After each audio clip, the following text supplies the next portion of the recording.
Hi ಸ್ನೇಹಿತರೆ, welcome to our channel Mithun Raj ಅಡಿಗೆ ಮನೆ. ಇವತ್ತಿನ ವಿಡಿಯೋದಲ್ಲಿ ಸ್ಪೆಷಲ್ ಆಗಿ ನಾನು ಸ್ವೀಟ್ ಮಾಡಿ ತೋರಿಸ್ತಾ ಇದ್ದೀನಿ. 1 ಕಪ್ ಶೇಂಗಾ ಬೀಜದಿಂದ ಬೇಕರಿಯಲ್ಲಿ ಸಿಗುವಂತ ದುಬಾರಿ ಬೆಲೆಯ ಸ್ವೀಟ್ ಮನೆಯಲ್ಲೇ ಯಾವ ತರ ಮಾಡ್ಬೇಕಂತ ಹೇಳ್ಕೊಡ್ತೀನಿ. ಎಣ್ಣೆ ಬೇಕಾಗಿರೋದಿಲ್ಲ, ತುಪ್ಪ ಬೇಕಾಗಿರೋದಿಲ್ಲ. ಕೇವಲ 10 ರಿಂದ 15 ನಿಮಿಷದ ಒಳಗಡೆ ಈ ಸ್ವೀಟ್ ಪಟಾಪಟ್ ಅಂತ ರೆಡಿ ಮಾಡ್ಕೋಬಹುದು. ತುಂಬಾನೇ ರುಚಿಯಾಗಿರುತ್ತೆ. ಈ ರೆಸಿಪಿನ ನೀವು ಬೇಕಿದ್ರೆ ಶೇಂಗಾ ಬರ್ಫಿ ಅಥವಾ ಶೇಂಗಾ ಕಟ್ಲಿ ಅಂತ ಕೂಡ ಕರೀತಾರೆ. ಬೇಕರಿಗಳಲ್ಲಿ 200 ರೂಪಾಯಿ 300 ರೂಪಾಯಿ ಕೊಟ್ಟು ತಗೊಂಡು ತಿನ್ನೋಕಿನ್ನ ಹೆಲ್ತಿಯಾಗಿ ಆರೋಗ್ಯಕರವಾಗಿ ಮನೆಯಲ್ಲೇ ಈಸಿಯಾಗಿ ಯಾವ ಥರ ಮಾಡಬೇಕಂತ ಹೇಳ್ಕೊಡ್ತೀನಿ.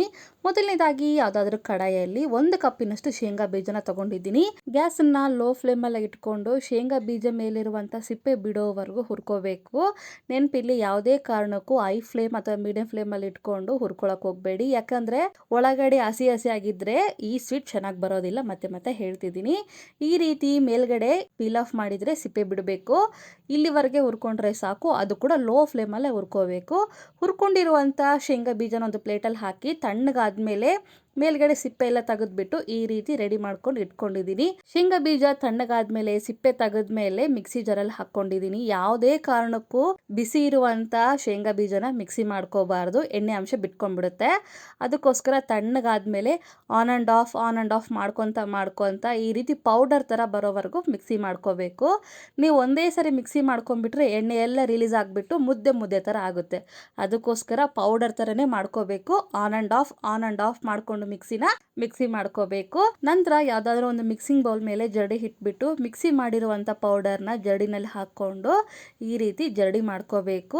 ಈ ರೀತಿ ಮಾಡೋದ್ರಿಂದ ತುಂಬಾ ಸಾಫ್ಟ್ ಆಗಿ ಬರುತ್ತೆ ಪೇಡ. ಅದಕ್ಕೋಸ್ಕರ ಈ ಪ್ರಾಸೆಸ್ನ ಸ್ಕಿಪ್ ಮಾಡಬೇಡಿ. ಮಾಡಿ ಜರಡಿ ಮಾಡಿದ್ಮೇಲೆ ಮೇಲ್ಗಡೆ ನುಸಿ ನೋಡಿ ಯಾವ ತರ ಬಂದಿದೆ. ಈ ನುಸಿನ ನೀವು ಬೇಕಿದ್ರೆ ಪಲ್ಯಗಳಲ್ಲಿ ಹಾಕೊಂಡ್ರು ನಡೆಯುತ್ತೆ ಪಕ್ಕಕ್ಕಿಲ್ಲಿ.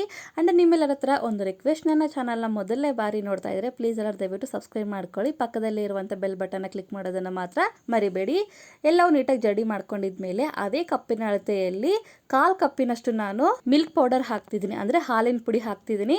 1/4 ಸ್ಪೂನ್ ಅಷ್ಟು ಏಲಕ್ಕಿ ಪುಡಿ ಹಾಕೊಂಡು ನೀಟಾಗಿ ಕಲಿಸ್ಕೊಂತೀನಿ. ಮಿಲ್ಕ್ ಪೌಡರ್ನ ಹಾಕ್ಲೇಬೇಕು ಅಂತ ಕೇಳಿದ್ರೆ ಹಾಕಿ. ಯಾಕೆ ಅಂತಂದ್ರೆ ಶೇಂಗಾ ಬೀಜ ಪೇಡ ಆಗಿರೋದ್ರಿಂದ ಶೇಂಗಾ ಬೀಜನ ಡಾಮಿನೇಟ್ ಮಾಡೋದಕ್ಕೆ ಮಿಲ್ಕ್ ಪೌಡರ್ ಹಾಕ್ತಾರೆ. ನಂತರ ಯಾವ್ದಾದ್ರು ಒಂದು ಕಡಾಯಿಯಲ್ಲಿ 1/4 ಕಪ್ಪಿನಷ್ಟು ಸಕ್ಕರೆ ಹಾಕ್ತಿದ್ದೀನಿ. ಯಾವ ಕಪ್ಪಲ್ಲಿ ಶೇಂಗಾ ಬೀಜ ತಗೊಂಡಿರ್ತೀವೋ ಅದೇ ಕಪ್ಪಿನಲ್ಲಿ 1/4 ಕಪ್ಪಷ್ಟು ಸಕ್ಕರೆ ಹಾಕ್ಕೊಂಡು 1/4 ಕಪ್ಪಿನಷ್ಟು ನೀರು ಹಾಕ್ಕೊಳ್ಳಿ. ಗ್ಯಾಸನ್ನ ಮೀಡಿಯಂ ಫ್ಲೇಮಲ್ಲಿ ಇಟ್ಕೊಂಡು 1-2 ನಿಮಿಷ ಈ ರೀತಿ ತಿರುಗಿಸ್ತಾ ಇದ್ರೆ ಬೇಗ ಪಾಕ ಬಂದ್ಬಿಡುತ್ತೆ. ಮತ್ತೆ ಹೇಳ್ತಿದ್ದೀನಿ, ಇಲ್ಲೇ ಭಾಳ ಜನ ಎಡವಟ್ಟು ಮಾಡ್ಕೊತಾರೆ. ಅದಕ್ಕೆ ತಿರುಗಿಸ್ತಾನೆ ಇರಬೇಕು. ಯಾವಾಗ ಸಕ್ಕರೆ ಕರಗಿದೆ ಅನ್ನೋ ಟೈಮಲ್ಲಿ ನೀವು ಕೈಯಿಂದ ಮುಟ್ಟಿ ನೋಡ್ತಾ ಇರಬೇಕು ಒಂದೆಳೆ ಪಾಕ ಬಂದಿದೆ ಇಲ್ಲ ಅಂತ. ಅದು ಕೂಡ ಗಟ್ಟಿ ಆಗಿರಬಾರ್ದು. ಜಸ್ಟ್ ಈ ರೀತಿ ಕೈಯಿಂದ ಪ್ರೆಸ್ ಮಾಡಿದ್ರೆ ಒಂದೆಳೆ ಪಾಕ ಥರ ಬರ್ತಾ ಇರಬೇಕು ಅಷ್ಟೇನೆ. ಒಂದು ವೇಳೆ ನಿಮಗೆ ಫುಲ್ಲು ಜಾಸ್ತಿ ಪಾಕ ಆಗೋಗ್ಬಿಡ್ತು ಅಂದರೆ ಸ್ವಲ್ಪ ನೀರು ಹಾಕ್ಕೊಂಡು ಪಾಕನ ಅಡ್ಜಸ್ಟ್ ಮಾಡ್ಕೊಳ್ಳಿ. ಪಾಕ ಈ ರೀತಿ ಒಂದೆಳೆ ಪಾಕ ಬಂದಿದೆ.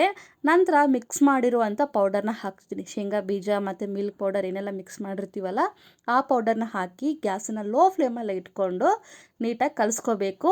ಇದು ಕೂಡ ಅಷ್ಟೇ, ಕಲಿಸ್ತಾ ಇದ್ದಂಗೆಲ್ಲ ಗಟ್ಟಿ ಆಗ್ತಾ ಹೋಗುತ್ತೆ. ಈ ರೀತಿ ಕಲಿಸ್ತಾ ಹೋಗಿ ಸರಿಸುಮಾರಾಗಿ 1-2 ನಿಮಿಷ ಸಾಕು, ಅದಕ್ಕಿಂತ ಜಾಸ್ತಿ ಬೇಡ. ನಂತರ ಇದಕ್ಕೆ 1 ಟೇಬಲ್ ಸ್ಪೂನ್ ಅಷ್ಟು ತುಪ್ಪ ಹಾಕ್ತಿದ್ದೀನಿ. ಯಾಕೆ ಹಾಕ್ತಿದ್ದೀನಿ ಅಂತಂದ್ರೆ ತಳ ಬಿಡಬೇಕು ಅನ್ನೋ ರೀಸನ್ಗೆ ಹಾಕ್ತಿದ್ದೀನಿ. ನಿಮಗೆ ತುಪ್ಪ ತಿನ್ನೋಕೆ ಇಷ್ಟ ಇಲ್ಲ ಅಂದರೆ ಸ್ಕಿಪ್ ಕೂಡ ಮಾಡ್ಬೋದು.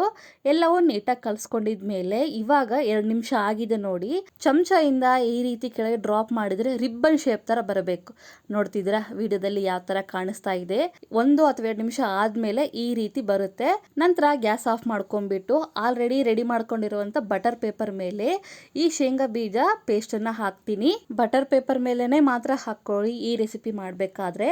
ಎಲ್ಲವೂ ಹಾಕೊಂಡಿದ್ಮೇಲೆ ಈ ರೀತಿ ಕೈಯಿಂದ ಬಟರ್ ಪೇಪರ್ ಇಂದ ನಾನು ವಿಡಿಯೋದಲ್ಲಿ ಯಾವ ತರ ತೋರಿಸ್ತಾ ಇದ್ದೀನೋ ಸೇಮ್ ಅದೇ ತರ ಪ್ರಾಸೆಸ್ ನ ರಿಪೀಟ್ ಮಾಡ್ತಾ ಹೋಗಿ. ಸ್ವಲ್ಪ ಸ್ಟಿಕ್ಕಿ ಆಗಿರುತ್ತೆ, ಬಟರ್ ಪೇಪರ್ಗೆ ಅಂಟ್ಕೊಳ್ಳುತ್ತೆ, ಏನ್ ಪ್ರಾಬ್ಲಮ್ ಇಲ್ಲ. ಆರ್ತಂಗೆಲ್ಲ ತನ್ನಷ್ಟಕ್ಕೇನ ಬಿಟ್ಕೊಳ್ತಾ ಹೋಗುತ್ತೆ. ನೋಡಿದ್ರೆ ಸ್ವಲ್ಪ ಆರಿದ್ಮೇಲೆ ಯಾವ ತರ ಬಿಟ್ಕೊಳ್ತಾ ಹೋಗುತ್ತೆ. ಇನ್ನೂ ಕಂಪ್ಲೀಟ್ ಆಗಿ ಆರಿದ್ಮೇಲೆ ಬಟರ್ ಪೇಪರ್ಗೆ ಅಂಟೋದೇ ಇಲ್ಲ. ನೋಡಿದ್ರ ಯಾವ ತರ ಆಗಿದೆ ಅಂತ. ನಾನು ಮತ್ತೆ ಅದೇ ಪ್ರಾಸೆಸ್ನ ರಿಪೀಟ್ ಮಾಡ್ತಾ ಇದ್ದೀನಿ. ಈ ರೀತಿ ಮಾಡೋದ್ರಿಂದ ಪೇಡ ತುಂಬಾ ಸಾಫ್ಟ್ ಆಗಿ ಬರುತ್ತೆ. ಪೂರ್ತಿ ತಣ್ಣಗಾಗಬೇಕು ಅನ್ನೋದೇನಿಲ್ಲ, ಜಸ್ಟ್ ಉಗುರು ಬೆಚ್ಚಗೆ ಆಗಿರಬೇಕು. ಕೈಯಲ್ಲಿ ಹಿಡ್ಕೊಳಷ್ಟು ತಣ್ಣಗಾದರೆ ಸಾಕು. ಈ ರೀತಿ ನೀಟಾಗಿ ಉಂಡೆ ಎಲ್ಲ ಕಟ್ಟಿದ ಮೇಲೆ ಇದ್ರ ಮೇಲೆ ಇನ್ನೊಂದ್ಸರಿ ರೌಂಡ್ ಶೇಪಲ್ಲಿ ಮಾಡಿಕೊಂಡು ಲತ್ತಣಿಕೆಯಿಂದ ಲತ್ತಿಸ್ಕೊತಾ ಹೋಗ್ತೀನಿ. ನಿಮಗೆ ಯಾವ ಶೇಪ್ ಬೇಕೋ ಆ ಶೇಪಲ್ಲಿ ಕಟ್ ಮಾಡ್ಕೊತಾ ಹೋಗ್ಬೋದು.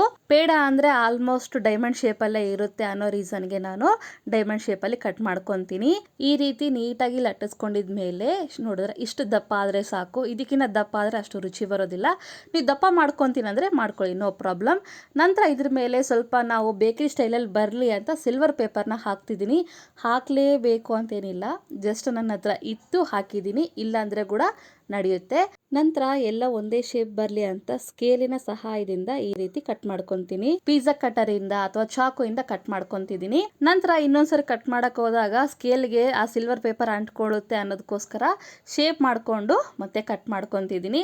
ನಾನಿಲ್ಲಿ ಡೈಮಂಡ್ ಶೇಪ್ ಅಲ್ಲಿ ಕಟ್ ಮಾಡಿದ್ದೀನಿ. ಚಾಕುವಿನಿಂದ ಈ ರೀತಿ ತೆಗೆದು ಬಿಟ್ರೆ ಸಾಕು, ಎಷ್ಟು ಸುಲಭವಾಗಿ ಬರುತ್ತೆ ನೋಡಿ. ಈ ಸ್ವೀಟ್ ಮನೇಲಿ ಮಾಡಿದ್ದೀನಿ ಅಂದರೆ ಯಾರು ನಂಬೋದಿಲ್ಲ, ಅಷ್ಟು ರುಚಿಯಾಗಿ ಅಷ್ಟು ಪರ್ಫೆಕ್ಟ್ ಆಗಿ ಬರುತ್ತೆ. ಏನಪ್ಪ ಅಂತಂದರೆ ಪಾಕ ಮಾಡ್ಕೊಳೋದ್ರಲ್ಲಿ ಸ್ವಲ್ಪ ಹುಷಾರಾಗಿಂದ ಮಾಡ್ಕೊಳ್ಳಿ ಅಷ್ಟೇ.